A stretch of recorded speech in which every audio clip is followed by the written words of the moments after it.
ويقول لي سلم على ليلى الحب لا تحلو نسائمه إلا إذا غنى الهوى ليلى.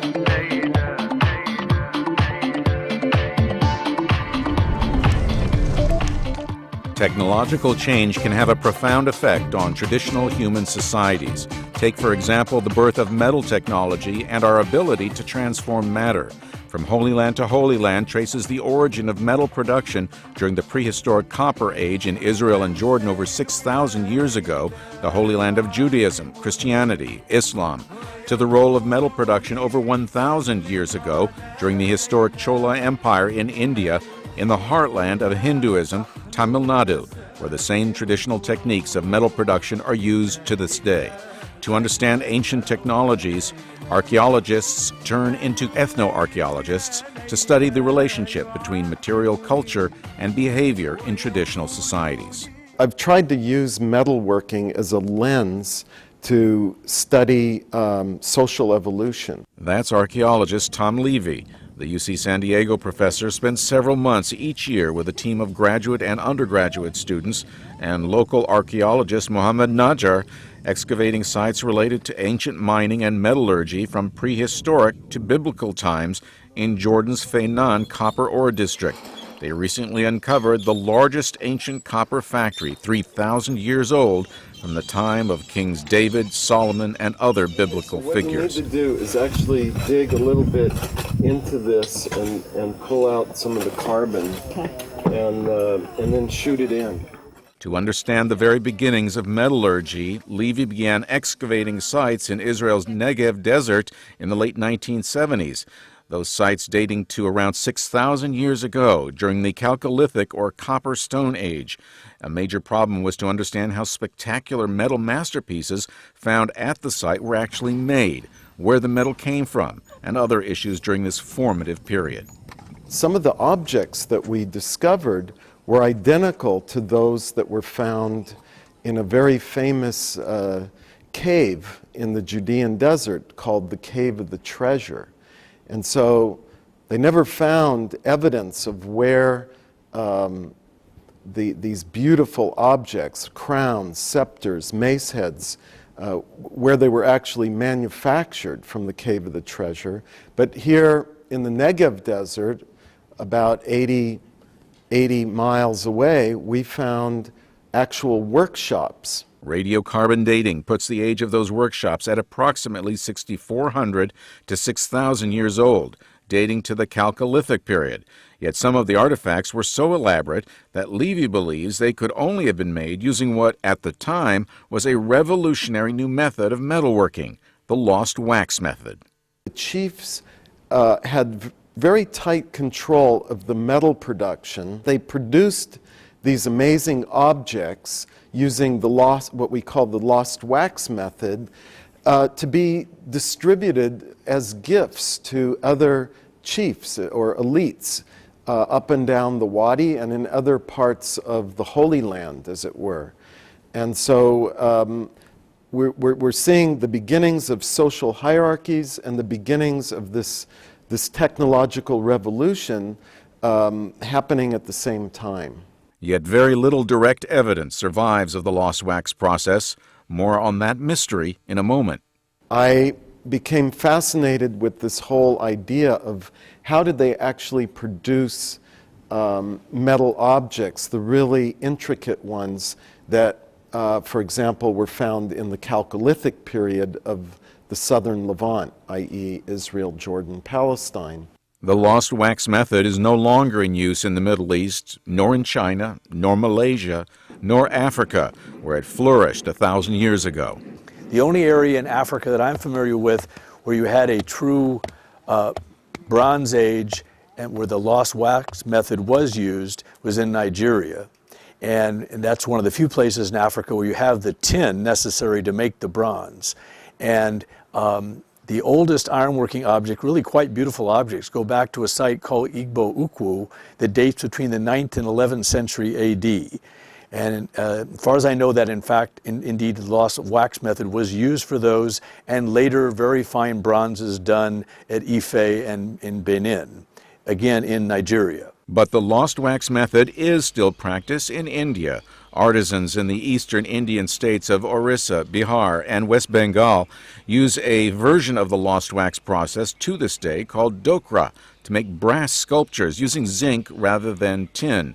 But the nature of the lost wax process developed in this region limits the size of the sculptures. But in 2004, on a visit to South India, UCSD's Levy heard of a town in Tamil Nadu where a different lost wax method was still in use, one capable of producing larger bronze objects. Together with his wife and colleague Alina, Levy traveled to the small town of Swami Malai.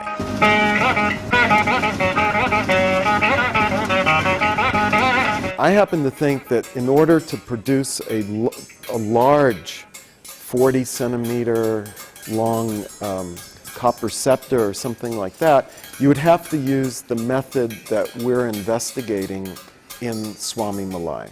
And so we can learn a great deal about how we think the Chalcolithic craftsmen produced their amazing works from copper by looking at how the craftsmen of Swami Malai produced theirs. The hereditary bronze casters of Swami Malai, known as stapatis or craftsmen in the Tamil language, trace their roots to nearby Tanjavur, the capital of the Chola Empire at its peak. Ancestors arrived to help build a temple, then settled in nearby Swami Malai in the Kaveri River Delta, the same delta that British administrators called the breadbasket of India. Why Swami Malai? Within approximately a 6-kilometer stretch of the river, the Kaveri River in this area, it has the property of producing the most amazing clay deposits of anywhere in South India. The clays from the Kaveri River in this area are so fine that if you put your thumb on the clay, it will pick up every ridge of your thumbprint. This special clay actually, when it's applied to the wax models, it produces an amazing replica of that model. And so the Stapatis never left. There's always a great flowering of cultural and artistic tradition in river valleys, and most archaeologists and historians know this. And one example, of course, is the Nile, and then Mesopotamia, and also, in this case, and then of course the Gangetic Valley, but in this particular case, it's the river Kaveri, where there was, this is in southern India, where there was a tremendous efflorescence of artistic, musical traditions and culture around late 10th century, the first millennium AD. And then this developed more and more and reached its peak around the probably 11th, 12th century AD. So this period, something happened. There was a confluence of cultural influences which caused the emergence of Chola bronzes. One of the reasons all the Chalcolithic workshops, metal workshops, are found in the Beersheba Valley is because the Beersheba Valley has wonderful clays along the banks of the wadi, of the dry drainage, very much like the clays found in the area of Swami Malai in Tamil Nadu. 17 families of hereditary bronze casters trace their roots in Swami Malai back at least 600 years.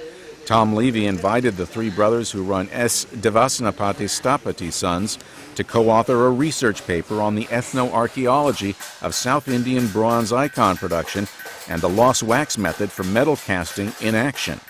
We asked the Stapatis if they would be able to do an experiment and replicate one of the most complex metal works from the Copper Age, from the Chalcolithic period. Showing them just a photocopy of one of the most important 6,000-year-old artifacts from the Cave of the Treasure, a twin-headed ibex mace head, Levy challenged them to produce a replica using the lost wax technique. Radhakrishna Stapati used the photocopy to first create a two-dimensional figure. He's carving this out of hard wax in the same way that he would carve a hard wax model for a Hindu god. So they're using exactly the same system of production that, to recreate the kind of chalcolithic technology that we were after. The key to really making a successful wax model and having the final metal image produced in a very accurate and beautiful manner is to be sure that you have wax rods or runnels connecting all the different elements of a complex wax model.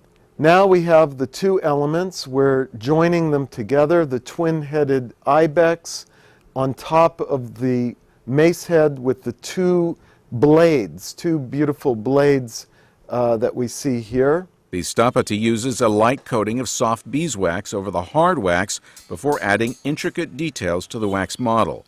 Once that model is complete, the craftsman grafts two tubes onto it, one that will be used for the influx of hot metal, the other a smaller gate to allow hot gases to exit. After our wax model is created, it is laid on top of a bed of soft sand. A piece of linen is laid over that bed, and then the wax model is gently laid on top of it. And then the very fine clay from the Kavari Delta is applied to the model very carefully, because this is the clay that is going to retain all the intricate details of the wax model. A second layer of coarse paddy clay is added on both sides of the clay model and reinforced with baling wire to strengthen the mold, which is then left overnight to dry. After the mold is dry, the next step is to remove the wax, hence we call it the lost wax method. The mold is heated on the edge of a large pit. That's what we see here. It's covered with dry cow patties to serve as fuel, and a spout made of copper is placed underneath the mold to collect the wax as it melts out of this mold. While most workshops in Swami Malai use electric bellows to force air into the furnace chamber, in some parts of India, hand-operated bellows are still used. They went out of use in Swami Malai in the late 1950s. In these photographs taken in Goa in 2005, an itinerant blacksmith from Madhya Pradesh and his son use a large hand-operated bellows made of wood and hide. As the wax begins to flow, it is collected in a metal bowl filled with water and then weighed to calculate how much metal will be needed to fill the mold, 1 part wax to 9 parts metal. Once the wax is drained, the mold is heated until it is red hot, otherwise it might crack when the molten metal is poured in. When the mold is hot enough, it's buried in a shallow hole dug in the casting floor with the runnels pointed straight up. So it's both insulated and it's able to receive a very clean pour. And these furnaces are built probably the same way that they've been built for over 1,000 years. It's a small square structure, and it's approximately 40 centimeters deep. It's filled with burning hot coal. That's the main fuel that is used in this process. And a crucible is placed inside the center of the furnace, and it takes about a half hour or an hour to melt all the alloy. The red-hot crucible is carried to the mold, and the molten copper alloy is poured into the runnels. Master craftsman Swaminathan Stapati guides the metal with a so-called kuchi stick, wrapped with burlap to ensure that no impurities flow into the mold. Left for a few hours to cool, the mold is then ready to be broken open. And here's where we find out why so little evidence of the lost wax method survives in the Levant. This is an amazing thing to see because it is destroyed. All evidence of all the effort that went into creating the mold vanishes because they take a hammer, it could be a hammer stone or a metal hammer like they use today, and they break the mold into small pieces. And every piece of the mold is simply collected as debris and thrown away. And so this is one of the reasons it's so difficult for us to identify workshops in the archaeological record where the lost wax method actually took place. The mold chips away to reveal the twin-headed ibex with two blades on a mace head. All evidence of the casting mold must be cleaned from the surface, and the metal bars for the runnels must be severed from the mace head. We're finally nearing the end of the process. We're about 8 hours into the actual finishing and burnishing of the object. And here, one of the workers is using a small file to cut the delicate indications of the horns. The bronze casters of Swami Malai live their lives according to a series of sacred texts called the Shilpa Sastras. They carry out ritual acts throughout the process, or so-called pujas, including offerings to cows occupying a barn integrated into the workshop premises. Looking at the relationship between the sacred and the profane, the daily life of production and all the ritual aspects that surround this traditional industry. And these create important, I would say, powerful models for us to model what happened in antiquity, whether it was 500 years ago or 6,000 years ago. Mid-Chola was the most magnificent period. UC San Diego neuroscientist V.S. Ramachandran is an admirer of Chola bronzes and looks to the wiring of the brain to explain the appeal of the Hindu art coming out of Swami Malai. What's happening is certain features of objects, when you exaggerate them, the brain gets a big jolt from this exaggeration. Sometimes the exaggeration is not obvious. For example, if you take a rat and show it a square, and then you teach it that a rectangle is food, a square is no food. Now the amazing thing is it learns this is classical Skinnerian conditioning, but then you show it a long skinny rectangle which is never seen before, it prefers that to the original rectangle. Well, you say that's kind of stupid, why does it prefer that? The answer is it's learned to rule rectangularity, so the more rectangular, wow, the more sexy it is, okay? Now what the Chola bronze artist is doing is asking what is the essential aspect of feminine grace and poise and beauty, just as what is the essential aspect of being rectangular. In that case, it's very obvious. But poise and dignity, sensuality and sexuality, all of these things are not obvious. But the Chola bronze artist has somehow divined them, has extracted them and amplified them. And in doing this, he powerfully gives you a powerful jolt, aesthetic jolt, of the kind you can never see with a real woman or with a Playboy pinup, for example. That's the key to Chola art. Indeed, it's a key to all great art. But I think it's not merely that. It also has what I call this transcendental aspect to it.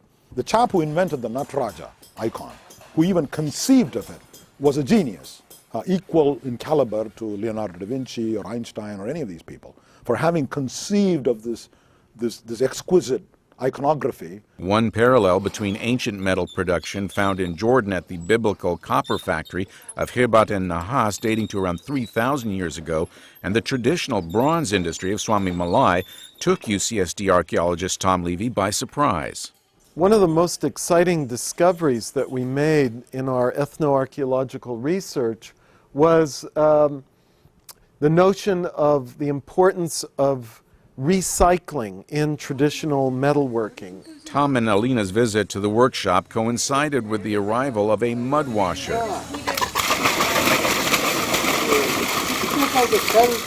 Someone who goes from workshop to workshop throughout the year, digging up the metal casting floor down to 3 feet to literally wash the dirt.